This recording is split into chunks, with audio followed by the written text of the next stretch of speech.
Welcome to Dominus Nisi. This is Bismi, your host. I have a great guest today, a great teacher, a wonderful mother, a real community person who loves God's word and then spreading love, joy, and peace through her life. So I welcome Connie to our show, Dominus Nisi. Welcome, Connie. Hello, Bismi. Thank you for having me today. How are you going today? Good? I'm good. I'm Yeah, good. Praise okay. God. We've got school holidays at the moment. Yeah. So it's great to be able to have the time to come and speak with you. Thank you for for accepting my invitation to come and share your life journey in this show. I would like you to introduce, where you are from, what you're doing, what are you who you are with, all those things to our listeners. Sure. Okay. So as you know, my name is Connie.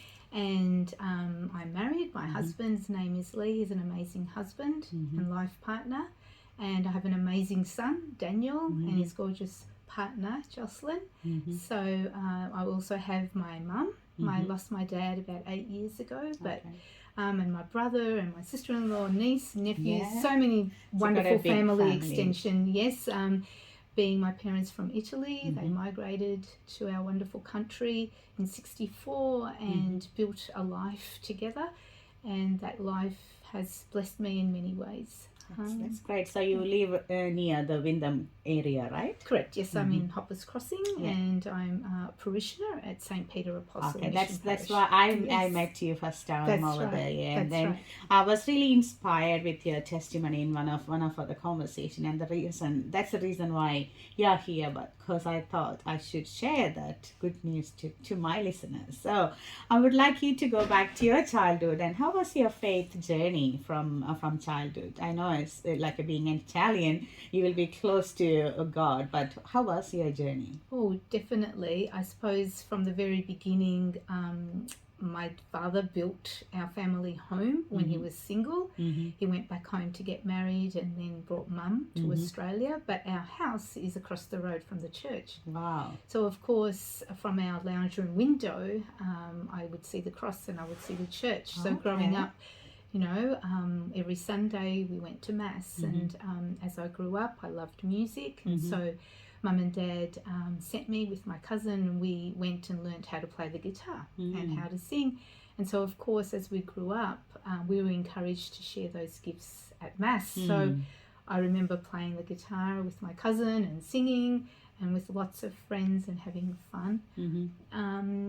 I'm very blessed. My godparents are very faith-filled people who have always been part of my life, and their devotion to Our Lady, the feast day of the Immaculate Conception. I remember it was a whole weekend of celebrating our faith and interceding to Mary, our mother. And we started on a Friday night with, rosary, and then Saturday, and then Sunday there was the big procession, and celebrations, and it was all about community coming together as faith. So I've been very blessed to grow up in a community where faith is important, but it was also about supporting each other. That's great. So you do have that community where sharing love, joy, and peace. That was your childhood. That's great. And the story, becoming a teacher, maybe there may be something behind it, right? Why did you choose teaching as a career?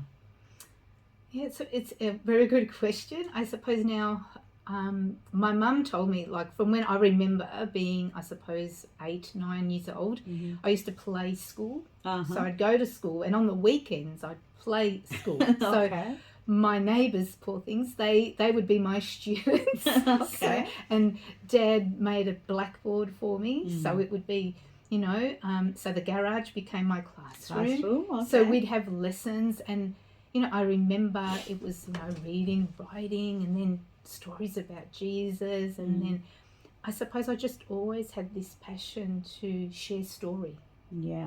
And so therefore, as I grew up, I continued to have that passion to share story and to build faith. And so I went to school, obviously, and for university I ended up going to Ballarat. And I lived there for 3 years. So I went to Australian Catholic University. Back then it was called Aquinas College, and it was for 3 years, and then I continued and specialised in religious education in Australian Catholic University in Ascot Vale. So back then it was called Mercy College. Okay. And so that passion grew, and then I was blessed to get my first job in a Josephite school, which began my devotion to Mary MacKillop, our great saint, and was run by Josephite nuns, and I taught there for 15 years. Then in that time I had my family, I had my son, and then when he started school I wanted to be closer to, or wanted him to go to school in our parish. So therefore I resigned from my work and dedicated myself to our St. Peter's parish, and ended up working there part-time for 15 years as well. Okay. And then moved to where I am currently now in a very different role at Christ the Priest in Caroline Springs. Yeah, I know that. So you've got 35 years of teaching career and having different subjects, but you took a decision to come out of that real classroom teaching and do as a religious leader. So what was the reason for that, or why are you picking that up as a career for you? Yes, well, I loved all the schools, and I've been in 3 schools, and each one taught me something very special about what it means to be an educator. But I suppose once I'd done, the different levels, and I even was fortunate enough to be a specialist teacher at St. Peter's, not just a classroom teacher. So I got to, do things with students in the performing arts area. But then there was this, I suppose, this deeper feeling within me that, is this what I really want to do? And, after 33 years of teaching, you think, well, I love being with the students, but what I really love the most is talking to them about Christ and his love for us, and how to bring those children closer to that understanding that they're never alone. So I had to make that decision, to stay and to continue, or to that's a courageous decision, I would say, during this time. But going back to your life, I know that there is something really struck with your faith, that you took your career into a different vocation level, right? So do you have any incidents that you can share with us that your love towards Jesus really became crazy, I would say? You can really feel that there is a love from your Creator. Do you have anything that you can share with us? Definitely. So, as a newly married couple, your desire is to have a child. And so, that was something so important to us. And, we were married 8 years and still we didn't have a child. But then, we were blessed with a child, and, you're very excited, your first child, and waiting and longing and praying for this gift. And then the gift, comes. And of course, it's very exciting. And, but as a mum, and I was in my early 30s, there are certain things you need to go and do, and we just did that. And of course, the first lot of scans we had, my obstetrician said, we need to send you for further tests. And I thought it was the standard procedure, didn't think much about it. But of course, when we went for that second test, the tests revealed things that medically were not positive. And so, they spoke to us about all the different issues that were, not quite right with our child, and obviously in their medical profession, what they think we should do. And of course, my husband and I both looked at each other and said it at the same time, this is our child, and God's blessed us with this child, and we will keep this child. It's really hard to to, you know, when you are a new mom and looking forward to a child phase, and when you're hearing all these things, you know, I can resonate to those feelings. That's right. Yeah. So you both took that decision to continue your pregnancy. Correct. Right? So basically, we were told, well, if you know, that's your decision, but you'll need to come back here just before the due date, because we will need to organise, you know, the delivery plan and the surgery that your child will need to have, because there are some serious issues with your child's health. Okay. So we accepted that, and what we did in the 6-7 months in between was pray and really trusted in God's providence that, you know, His will be done, and that He would give us the courage to do what we needed to do as parents. And, you know, our priest at the time, Father Tobin, was very supportive of us, and my GP and my family, and, you know, my school, my principal, who gave me the relic of Mary MacKillop. Oh, okay. She wasn't saint then, but she said, this is for you, you hang on to this and intercede, and Mary will intercede for you. And that's exactly what we did. And so the 38-week mark came along, and we went in for our tests, and of course, you know, they use ultrasound and very high-tech machines, and you know, I was asked my name and my address, which I gave. And halfway through the tests, I was asked my name again and my address. I thought, oh, okay. But when they asked me the third time, I said, okay, why do you keep asking for my name and my address? And in exasperation, the specialist switched off all the machines and turned on the lights, and he said, I don't understand. And I said, I'm sorry, I don't understand. You're the doctor. What is it? Yeah. And he picked up 2 files, and the first file was my first scan in the November, and then he was looking at the printout of the results from the April tests, and he said, it's like I'm looking at 2 different babies. Wow. Okay. There's nothing wrong with this child. Okay. You're going to have a perfectly healthy, normal child now. Okay. And I don't know how to explain that. And I said, well, I know. I know how to explain it. Yeah, it's really an amazing story how Jesus, like, you know, that conversion from nothingness to a pure, beautiful, full baby.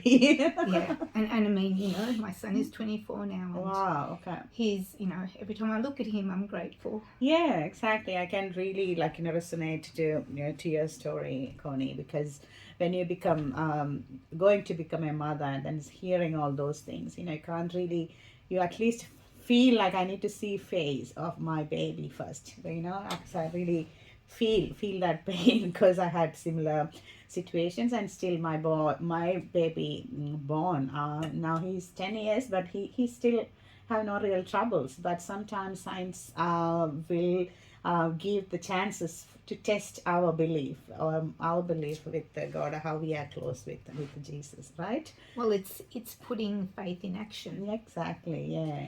And, you know, that's something that I will forever, I suppose that's why the desire to specialise in religious education.